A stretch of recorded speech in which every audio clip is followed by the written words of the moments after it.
Hi friends, இந்த வீடியோவில் 12th ஸ்டாண்டர்டுக்கான அக்கௌண்டன்சி எக்ஸாமுக்கான பப்ளிக் எக்ஸாமுக்கான ஒரிஜினல் கொஷின் பேப்பரை பற்றி பார்க்க போகிறோம். இந்த கொஷின் இந்த இயர்க்கான ஒரிஜினல் கொஷின் பேப்பர் கிடையாது, ப்ரீவியஸ் இயர்க்கான ஒரிஜினல் கொஷின் பேப்பர். ஸோ இந்த கொஷின்ஸை எடுத்து இப்போ அனலைஸ் பண்ண போகிறோம். கொஷின்ஸ் எந்த மாதிரிலாம் கேட்டிருக்காங்க, என்ன கொஷின்ஸ்லாம் இம்பார்ட்டன்ட், கொஷின்ஸோடைய மாடலுமே இந்த வீடியோவில் நீங்கள் கிளியராக பார்க்க போகிறீங்க.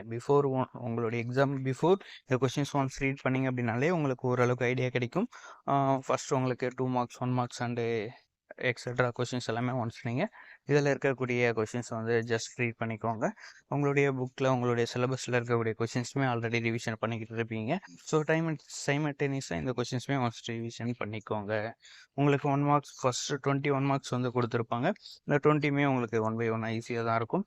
ஈஸியாகவே நீங்கள் 15 மார்க் இதில் எடுத்துட முடியும்.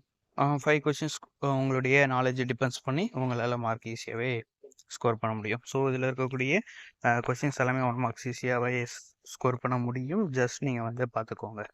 போத் தமிழ் அண்ட் இங்கிலீஷ் மீடியமுக்கு இதில் கொஷின்ஸ் இருக்குது. தென் உங்களுக்கான 1 மார்க்ஸ்க்கு அப்புறம் 2 மார்க்ஸுமே வந்து ஸ்க்ரீனில் ஷோ ஆகிட்டு இருக்கு. ஸோ இந்த 2 மார்க்ஸில் வந்து உங்களுக்கு 30 கொஷின்ஸ் வந்து கொஷின் நம்பர் 30 வந்து கட்டாய வினா. அதுவுமே உங்களுக்கு ஓரளவுக்கு ரொம்ப ஈஸின்னு சொல்ல முடியாது, ஓரளவுக்கு கொஞ்சம் கஷ்டமாக தான் இருக்கும். அதுவுமே உங்களுக்கு அந்த ஃபார்முலாஸ் அண்டு அந்த கான்செப்ட் தெரிஞ்சது அப்படின்னாக்கா ஈஸியாக ரைட் பண்ண முடியும். தென் கொஷின் நம்பர் 40யுமே உங்களுக்கான 3 மார்க்கில் கொடுத்துருக்கக்கூடிய கட்டாய வினா. ஸோ அதுவுமே நீங்கள் வந்து ஈஸியாகவே எழுத முடியும் அப்படின்னு சொல்லிட்டு சொல்ல முடியாது. ஒன்ஸ் உங்களுக்கு அதை பற்றிய நாலேஜ் இருந்தால் மட்டும்தான், நீங்கள் டாப்பர்ஸாக இருந்தால் மட்டும்தான் அது ஃபுல் மார்க் ஸ்கோர் பண்ண முடியும்.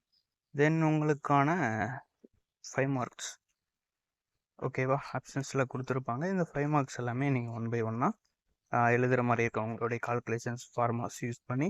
ஸோ கண்டிப்பாக இதெல்லாமே நீங்கள் நிறைய படிச்சிருந்தீங்க மட்டும்தான் இந்த கொஷின்ஸ்லாம் அட்டன் பண்ண முடியும். ஃபார்முலாஸ் தெரிஞ்சிருந்தால் மட்டும்தான். ஸோ சிம்பிளாக தான் இருக்கும்.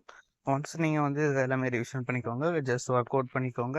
எக்ஸாம்ஸ் ரொம்ப ஈஸியாக தான் இருக்கும். கம்ப்ளீட் பண்ணிக்கிட்டு கமெண்ட் பண்ணுங்கள். தென் உங்களுக்கான இம்பார்ட்டன்ட் கொஷின்ஸ் தேவைப்படுது அப்படின்னாலுமே கமெண்ட் பண்ணுங்கள். நெக்ஸ்ட் வீடியோவில் ஒரு இம்பார்ட்டன்ட் கொஷின்ஸ் ஃபுல் வீடியோ வந்து கொடுக்கலாம். அதுவுமே உங்களுக்கு ரொம்பவே யூஸ்ஃபுல்லாக இருக்கும். ஜஸ்ட் இந்த கொஷின்ஸை ஒன்ஸ் ரீட் பண்ணிக்கோங்க. இந்த சேம் கொஷின்ஸ் வரும் அப்படின்னு சொல்லிட்டு எக்ஸ்பெக்ட் பண்ணாதீங்க. ஏதாச்சும் டவுட் அப்படின்னாலுமே கமெண்ட் பண்ணுங்கள். நெக்ஸ்ட் என்ன சப்ஜெக்ட்டுக்கான வீடியோ வேணும் அப்படின்றதையுமே கமெண்ட் பண்ணுங்கள். Okay friends, thank you.